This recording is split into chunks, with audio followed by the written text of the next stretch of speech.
டெலிவரிக்கு கொஞ்சம் கொஞ்சமாக ரெடியாக ஆரம்பித்தாச்சு. டெலிவரிக்கு போகிறதுக்கு முன்னாடி ஒரு சில வேலையெல்லாம் பண்ணி வச்சுட்டு போகணும்னு சொல்லிட்டு ஃபஸ்ட்டு வந்து க்ளீனிங் வேலையை ஸ்டார்ட் பண்ணிட்டேன். ரூம்லேருந்து ஸ்டார்ட் பண்ணலான்னு சொல்லிட்டு இன்றைக்கி வந்து ரூம் எல்லாம் க்ளீன் பண்ண வந்திருந்தேன்.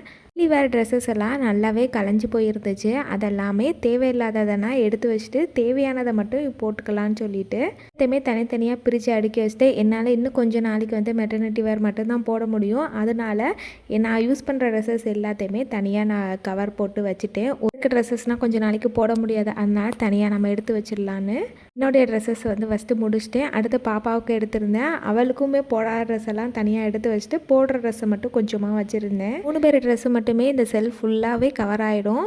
நீ குட்டி பேபியோட ட்ரெஸ்ஸு வேறு வைக்கணும், அதனால் அவங்களுக்கு தனியாக ஒரு செல்ஃபை வந்து ஒதுக்கி வச்சுருக்கேன். ரூமில் 2 செல்ஃப் இருக்கும். ஒரு செல்ஃபை முடிச்சிட்டேன், இன்னொரு செல்ஃப் வந்து மேக்கப் ஐட்டமும் அதுக்கப்புறமா மருந்து பாட்டில்ஸுமே இருக்கும். இனிமேல் க்ளீன் பண்ணி வச்சுட்டு 2 செல்ஃபை காலியாக வச்சுருக்கேன்.